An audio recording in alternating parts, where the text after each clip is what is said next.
नमस्कार, मैं हूं रंजीत कुमार और शुरू हो चुका है देश का मूड मीटर।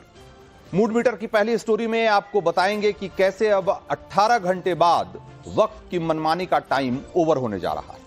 और दूसरी स्टोरी में आज पाकिस्तान की खबर भी लेंगे जो अब किसी भी समय खंड खंड हो सकता है।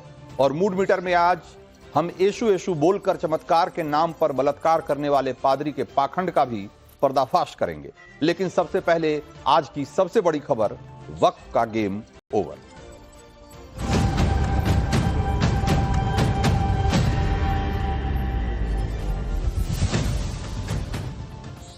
तो आखिरकार इस देश में वक्फ की जमींदारी खत्म होने वाली। सरकार ने फैसला कर लिया है कि वक्फ बिल को कानून बनाने में अब और ज्यादा देरी नहीं होगी। संसद में बुधवार यानी कि कल वक्फ संशोधन बिल पेश होगा। लोकसभा में प्रश्नकाल के दौरान के फौरन बाद 12 बजे बिल पेश किया जाएगा और बिल पर 8 घंटे चर्चा होगी और कल ही लोकसभा में वोटिंग करके वक्फ बिल पास कराने की पूरी कोशिश की जाएगी। और इसी संसद सत्र में राज्यसभा से भी पास करवाकर वक्फ संशोधन बिल को कानून बना दिया जाएगा। आज हम आपको उस वक्फ बिल की एक्सक्लूसिव डिटेल भी बताएंगे जिसे कल लोकसभा में पेश किया जाएगा। लेकिन पहले यह देखिए कि विपक्ष के तेवर बता रहे हैं कि वो वक्फ बिल को पास होने से रोकने में कोई कसर बाकी नहीं रखेगा। आज भी लोकसभा में इस बिल को लेकर खूब हंगामा हुआ। प्रश्नकाल खत्म होते ही विपक्ष ने नारेबाजी शुरू कर दी, लेकिन संसदीय मंत्री रिजिजू ने बिल्कुल क्लियर कर दिया कि अब वक्फ बिल को पास होने से कोई रोक नहीं सकता और पूरा देश देखेगा कि वक्फ बिल का कौन कौन विरोध कर रहा है और कौन कौन समर्थन।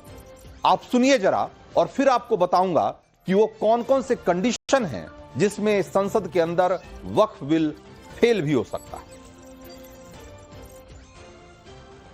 हर पॉलिटिकल पार्टी को अपना मत रखने का अधिकार है और देश सुनना चाहता है कि किस पॉलिटिकल पार्टी वक्फ अमेंडमेंट बिल में क्या पोजीशन रखता है, ये सुनना चाहता है।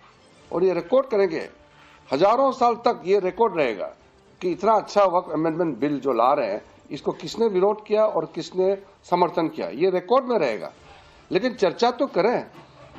तो अगर चर्चा नहीं करना चाहते हैं और आप बहाना बना करके अगर वॉकआउट करेंगे तो मैं तो उसका जिम्मेदार तो हो नहीं सकता। तो वक्फ बिल को लेकर सरकार की तैयारी क्या है, ये किरण रिजिजू की बातों से पता चल रहा है।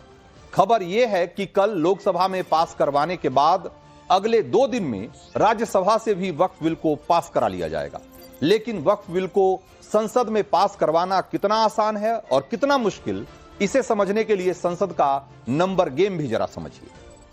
तो लोकसभा में इस समय कुल 542 सदस्य हैं और बिल को पास करवाने के लिए आधे से ज्यादा यानी कि 272 सदस्यों का समर्थन होना चाहिए।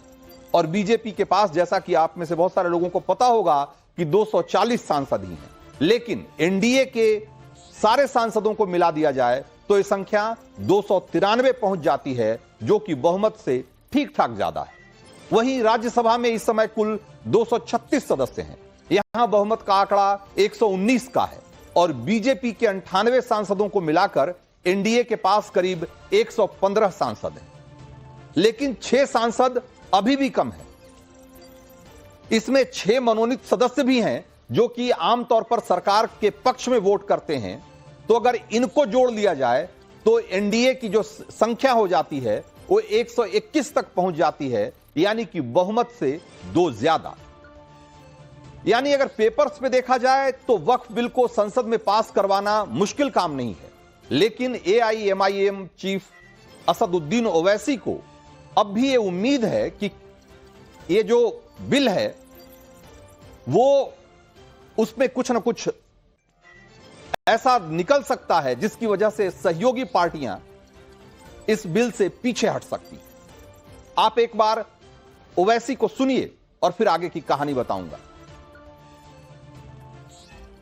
ये वक्फ बिल अनकॉन्स्टिट्यूशनल है। ये वक्फ बिल आर्टिकल 14, आर्टिकल 25, 26, 29 का ग्रेव वायलेशन है। ये वक्फ बिल नहीं है बल्कि ये वक्फ बर्बाद बिल है।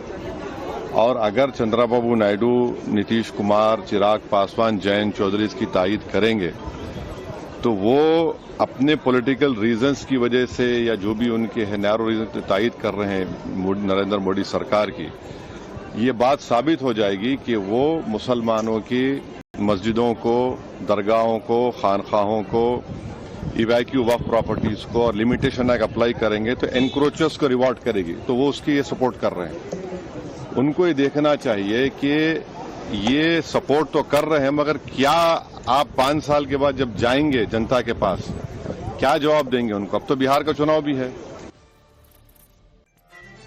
तो पहले तो सदुद्दीन ओवैसी ने वक्फ बिल को लेकर मुसलमानों को भड़काने में कोई कसर नहीं बाकी रखी, और जब वो इसमें कामयाब नहीं हुए तो उन्होंने सरकार और उसकी सहयोगी पार्टियों को धमकाना शुरू कर दिया। और जब ओवैसी इसमें भी नाकाम हो गए तो अब वो उम्मीद लगाए बैठे हैं कि एनडीए में शामिल दल वक्फ बिल का विरोध कर देंगे। दरअसल लोकसभा में बीजेपी के पास बहुमत नहीं है और ओवैसी के लिए यही उम्मीद की किरण है। लेकिन ओवैसी की इस उम्मीद पर भी पानी फिरता हुआ दिख रहा है, क्योंकि नीतीश कुमार की जेडीयू, जिसकी लोकसभा में 12 सीटें हैं, वो संसद में वक्फ बिल का समर्थन करेगी, ये करीब करीब तय माना जा रहा है। और चंद्रबाबू नायडू की टीडीपी, जिसकी लोकसभा में 16 सीटें हैं, उसने भी वक्फ बिल के समर्थन का ऐलान कर दिया है। चिराग पासवान की पार्टी लोक जनशक्ति पार्टी, इसके 5 सांसद, और चिराग पासवान कह चुके हैं कि विपक्ष वक्फ बिल पर मुसलमानों को भ्रमित करने की कोशिश कर रहा है। यानी चिराग पासवान के भी वक्फ बिल पर समर्थन करने के पूरे चांस हैं। अब जयंत चौधरी की पार्टी को ले लीजिए, आरएलडी, उसके पास 2 सांसद हैं और अभी आरएलडी की तरफ से वक्फ बिल पर कोई स्टैंड क्लियर नहीं हुआ है, लेकिन यह माना जा रहा है कि वो भी अंततः इसका समर्थन करेगी। लेकिन जेडीयू और टीडीपी और एलजेपी के पास कुल मिलाकर जो 33 सीटें हैं, और अगर इन तीनों ने वक्फ बिल का समर्थन किया तो बिल का पास होना तय है। और यह बात सिर्फ ओवैसी नहीं बल्कि तमाम विपक्षी दलों को भी समझ में आ चुकी है। अब आपको वक्फ बिल पर अलग अलग पार्टियों के स्टैंड को भी से परिचित करवाते हैं, और फिर आपको बताऊंगा कि वक्फ बिल पर कैसे मौलानाओं के बीच भी फूट पड़ गई। वक्फ बोर्ड के खिलाफ हैं हम लोग, इसलिए खिलाफ हैं क्योंकि भारतीय जनता पार्टी हर जगह हस्तक्षेप करना चाहती है। भारतीय जनता पार्टी हर जगह अपना कंट्रोल चाहती है। शिवसेना वक्फ अमेंडमेंट बिल को जो विधेयक आ रहा है उसको हम लोग सपोर्ट कर रहे हैं। हमारे नेता, पूरा देश आज देख रहा है कि किस प्रकार से लोकसभा में धीरे धीरे आज लोकतंत्र की आवाज को कुचला जा रहा है कि मुसलमान जो हैं उनके हित में है। वक्फ बिल को हम लोग समर्थन करेंगे। तैयार है, वो यही कर सकते हैं। डॉग विसिल पॉलिटिक्स के उस्ताद लोग हैं। मुसलमानों का सपोर्ट करना चाहिए। हम मुसलमानों का किया है, गरीब मुसलमानों को उन्होंने सपोर्ट किया है। ये देश में नफरत फैलाने के लिए बिल लाया जा रहा है, झगड़ा कराने के लिए। इस बिल के पीछे बीजेपी का कोई मकसद नहीं है। देश में इससे पहले भी कई बार ऐसे मसले हुए हैं जिसमें हमारे विपक्ष के लोगों ने कंफ्यूजन का फायदा लेने का प्रयास किया है। ये वक्फ बिल अनकॉन्स्टिट्यूशनल है। ये एक प्रोजेक्ट है जिससे मुसलमानों को उनके रिलीजन से दूर करना, रिलीजियस प्रॉपर्टीज को छीन लेना। तो विपक्षी पार्टियां और all India Muslim personal law board Waqf bill को लेकर दोनों का एक ही स्टैंड है, वक्फ बिल का विरोध करना और उसे पास होने से रोकना। और इसके लिए मुसलमानों को भड़काने से लेकर सरकार के खिलाफ संसद से लेकर सड़क तक विरोध प्रदर्शन करने का जो सिलसिला है वो जारी है। और कहा जा रहा है कि अगर वक्फ बिल पास हुआ तो देश में आग लग जाएगी। वक्फ बिल को लेकर ऐसे ऐसे दावे किए जा रहे हैं जिसका हकीकत से दूर दूर तक लाया जा रहा है। तो यहां पर इस बात को समझना जरूरी है कि वक्फ बोर्ड के जितने भी मामले हैं जिस पर की विवाद हैं, वक्फ के दावे पे जिस पर सवाल हैं, उसमें से बहुत सारी संपत्तियां ऐसी है जो गैर मुसलमानों की है। और गैर मुसलमानों की संपत्तियों पर भी वक्फ बोर्ड लगातार दावे करता रहा है। इसलिए अगर वक्फ बोर्ड के तहत इस तरह की धांधली हो रही है तो उसमें गैर मुसलमानों का होना जरूरी है। और राज्य की बार काउंसिल से भी वक्फ बोर्ड में एक सदस्य होना जरूरी होगा। तो ये जो नया प्रावधान, जो नया वक्फ बिल है, जो संशोधित बिल होगा, उसमें ये सारे प्रावधान किए गए। इसके अलावा उसमें यह भी कहा गया है कि जब तक वक्फ डीड नहीं हो जाती है तब तक किसी भी संपत्ति को वक्फ की जायदाद नहीं माना जाएगा। तो प्रावधान यह भी है कि अब वक्फ ट्रिब्यूनल का फैसला ही अंतिम फैसला नहीं माना जाएगा। जो कि सबसे महत्वपूर्ण माना जा रहा है इस संशोधित बिल में, जो सबसे बड़ी बात मानी जा रही है वो यही है कि वक्फ बिल का फैसला अंतिम फैसला नहीं होगा और वक्फ बिल की या यूं कहें कि जो वक्फ ट्राइब्यूनल का जो भी फैसला होगा उसमें उसकी जो वर्डिक्ट है उसको ऊपरी अदालतों में उससे चुनौती दिया जा सकेगा। वक्फ बिल में यह भी प्रावधान है कि मौजूदा पुरानी मस्जिदों, दरगाह या अन्य मुस्लिम धार्मिक स्थानों पर वक्फ के दावों पर कोई एक्शन नहीं होगा, यानी कि नया कानून पुरानी तारीख से लागू नहीं होगा। अब कोई भी वक्फ बिल के इन प्रावधानों को जानने के बाद इसकी तारीफ ही करेगा, क्योंकि इस बिल में वक्फ की मनमानी तो खत्म हो जाएगी, लेकिन बहुत सारे ऐसे सुधारवादी प्रयास इसमें किए गए हैं, ऐसी चीजें लागू की गई है जिससे कि वक्फ संपत्तियों का बेहतर तरीके से रख रखाव और वक्फ में जो मनमानी चल रही थी, जो धांधली चल रही थी और कई तरीके से स्कैम हो रहा था, उसको खत्म किया जा सकेगा। और यही बात ओवैसी जैसे नेताओं को पच नहीं रही है, हजम नहीं हो रही। जो वक्फ बिल पर झूठ फैलाने का कोई मौका नहीं छोड़ रहे, ऐसे मौलानाओं की एक लंबी फहरिस्त है। आप एक बार सुनिए जरा इनको। आज एक बार फिर से ओवैसी ने कैसे मुसलमानों को वक्फ बिल पर भड़काया, एक बार फिर से आपको सुनना चाहिए। ये वक्फ बिल अनकॉन्स्टिट्यूशनल है। ये वक्फ बिल आर्टिकल 14, आर्टिकल 25, 26, 29 का ग्रेव वायलेशन है। ये वक्फ बिल नहीं है, बल्कि ये वक्फ बर्बाद बिल है। ये वो मुसलमानों की मस्जिदों को, दरगाहों को, खानखाहों को, इवैक्यू वक्फ प्रॉपर्टीज को और लिमिटेशन एक्ट अप्लाई करेंगे तो एनक्रोचर्स को रिवॉर्ड करेगी। तो वो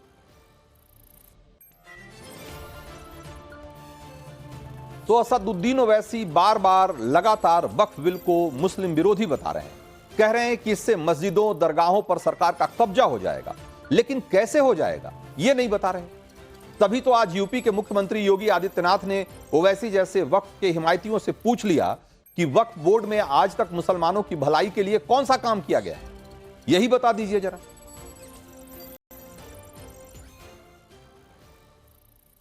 हर अच्छे कार्य का विरोध होता है, ऐसे ही वक्फ संशोधन विधेयक पर भी ये हो हल्ला हो रहा है। जो हो हल्ला कर रहे हैं इनसे पूछना चाहता हूं कि इन्होंने कोई ऐसा काम वक्फ बोर्ड के माध्यम से किया हो जो वेलफेयर का हो।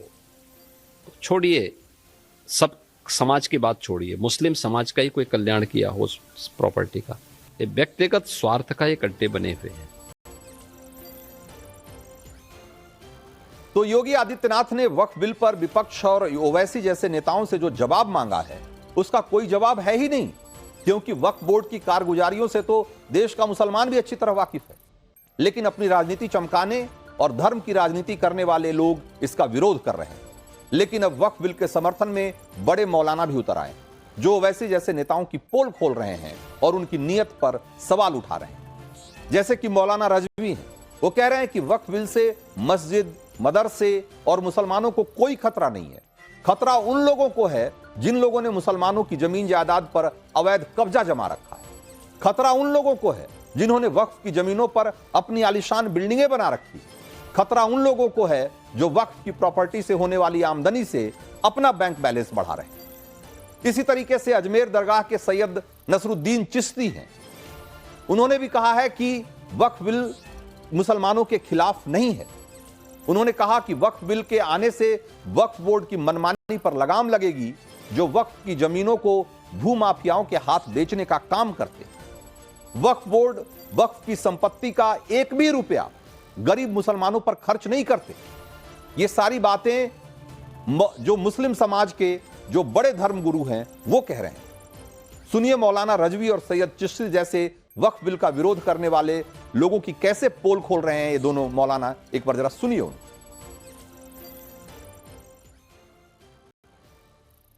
वक्फ संशोधन बिल पार्लियामेंट में पास होना चाहिए, मैं तो उसका समर्थन कर रहा हूं। उसकी वजह यह है कि इससे करप्शन खत्म होगा और वाकिफ की मंशा के मुताबिक काम होगा।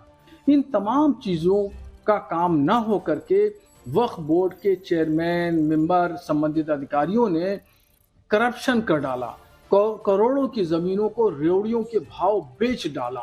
इसलिए इन तमाम करप्शनों पर लगाम लगना चाहिए और हमारे बुजुर्गों ने जिस मकसद के लिए जमीनें वक्फ की थी, उस खैर के मकसद में और अच्छे काम में उस काम को होना चाहिए। इसलिए मैं चाहता हूं कि वक्फ संशोधन बिल पार्लियामेंट में पास किया जाए। अमेंडमेंट की जरूरत है।